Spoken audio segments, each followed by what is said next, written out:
श्री दुर्गा नवरात्रि व्रत कथा। एक समय बृहस्पति जी ब्रह्मा जी से बोले, हे ब्रह्मण श्रेष्ठ, चैत्र व आश्विन मास के शुक्ल पक्ष में नवरात्र का व्रत और उत्सव क्यों किया जाता है?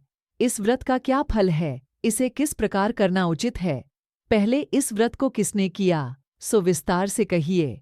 बृहस्पति जी का ऐसा प्रश्न सुन ब्रह्मा जी ने कहा, हे बृहस्पते, प्राणियों के हित की इच्छा से तुमने बहुत अच्छा प्रश्न किया है। जो मनुष्य मनोरथ पूर्ण करने वाली दुर्गा, महादेव, सूर्य और नारायण का ध्यान करते हैं, वे मनुष्य धन्य हैं। यह नवरात्र व्रत संपूर्ण कामनाओं को पूर्ण करने वाला है। इसके करने से पुत्र की कामना वाले को पुत्र, धन की, विद्या की चाहना वाले को विद्या और सुख की इच्छा वाले को सुख मिलता है। इस व्रत को करने से रोगी मनुष्य का रोग दूर हो जाता है, मनुष्य की संपूर्ण विपत्तियां दूर हो जाती हैं और घर में समृद्धि की वृद्धि होती है।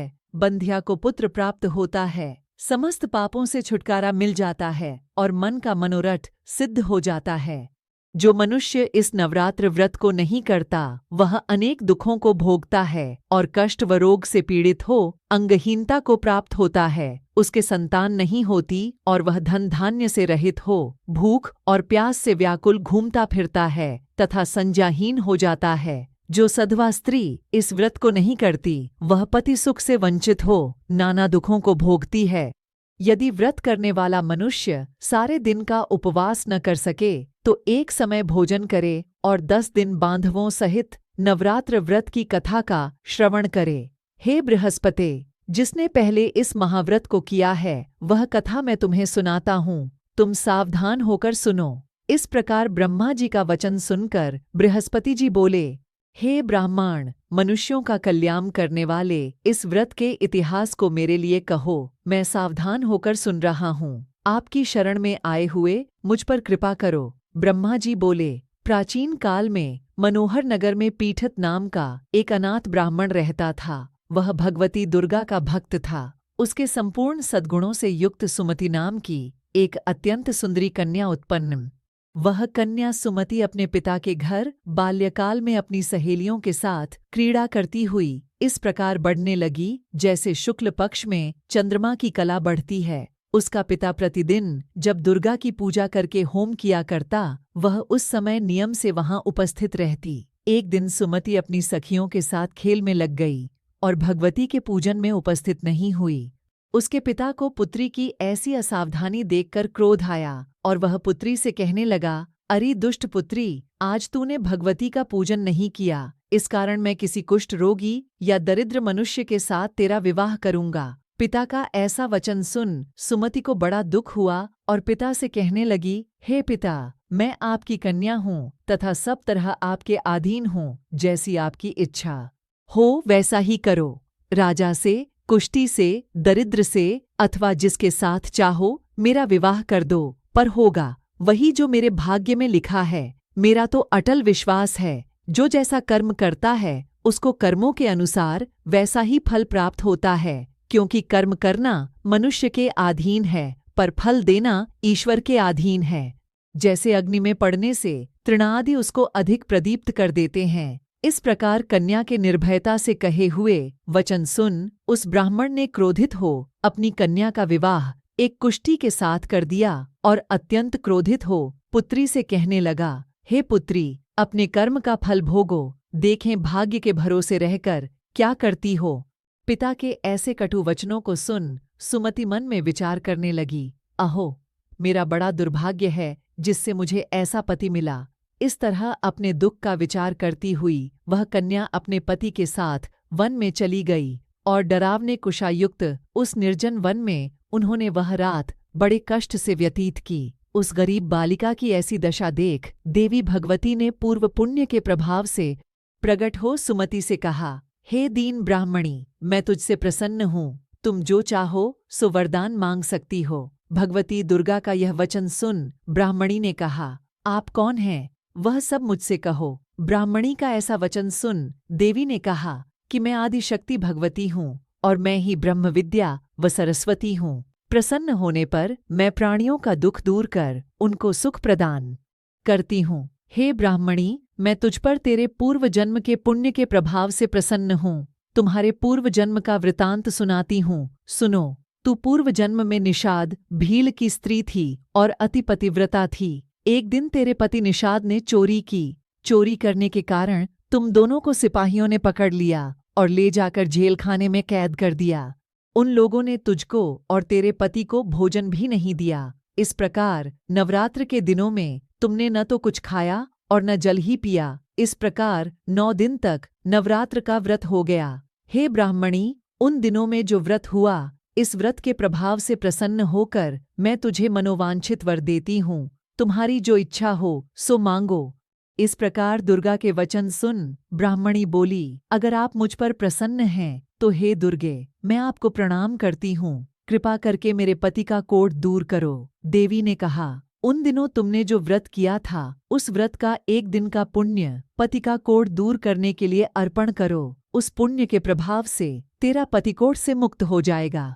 ब्रह्मा जी बोले, इस प्रकार देवी के वचन सुन वह ब्राह्मणी बहुत प्रसन्न हुई और पति को निरोग करने की इच्छा से जब उसने तथास्तु ठीक है ऐसा वचन कहा, तब उसके पति का शरीर भगवती दुर्गा की कृपा से कुष्ठ रोग से रहित हो अति कांतिवान हो गया। वह ब्राह्मणी पति की मनोहर देह को देख देवी की स्तुति करने लगी, हे दुर्गे, आप दुर्गति को दूर करने वाली, तीनों लोकों का संताप हरने वाली, समस्त दुखों को दूर करने वाली, रोगी मनुष्य को निरोग करने वाली, प्रसन्न हो मनोवांछित वर देने वाली और दुष्टों का नाश करने वाली जगत की माता हो। हे अम्बे, मुझ निरपराध अबला को मेरे पिता ने कुष्ठी मनुष्य के साथ विवाह कर घर से निकाल दिया।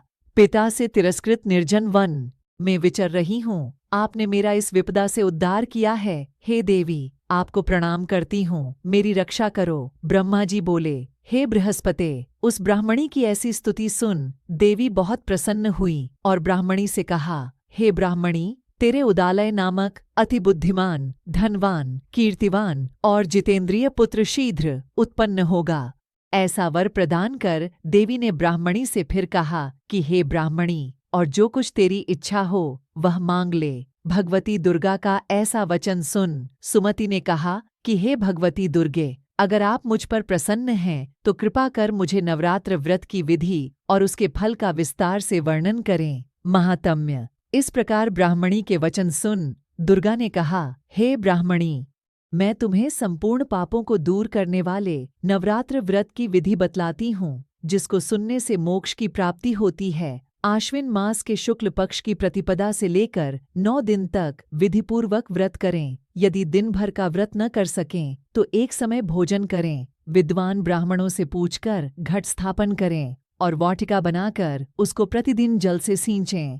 महाकाली, महालक्ष्मी और महासरस्वती देवी की मूर्तियां स्थापित कर उनकी नित्य विधि सहित पूजा करें और पुष्पों से विधिपूर्वक अर्घ्य दें। बिजौरा के फल से अर्घ्य देने से रूप की प्राप्ति होती है। जायफल से अर्घ्य देने से कीर्ति, दाख से अर्घ्य देने से कार्य की सिद्धि होती है। आंवले से अर्घ्य देने से सुख की प्राप्ति और केले से अर्घ्य देने से आभूषणों की प्राप्ति होती है। इस प्रकार पुष्पों व फलों से अर्घ्य देकर व्रत समाप्त होने पर 9वें दिन यथाविधि हवन करें। खांड, घी, गेहूं, शहद, जौ, तिल, बिल्व, बेल, नारियल, दाख और कदम्ब आदि से हवन करें। गेहूं से होम करने से लक्ष्मी की प्राप्ति होती है। खीर एवं चंपा के पुष्पों से धन की और बेल पत्तों से तेज व सुख की प्राप्ति होती है।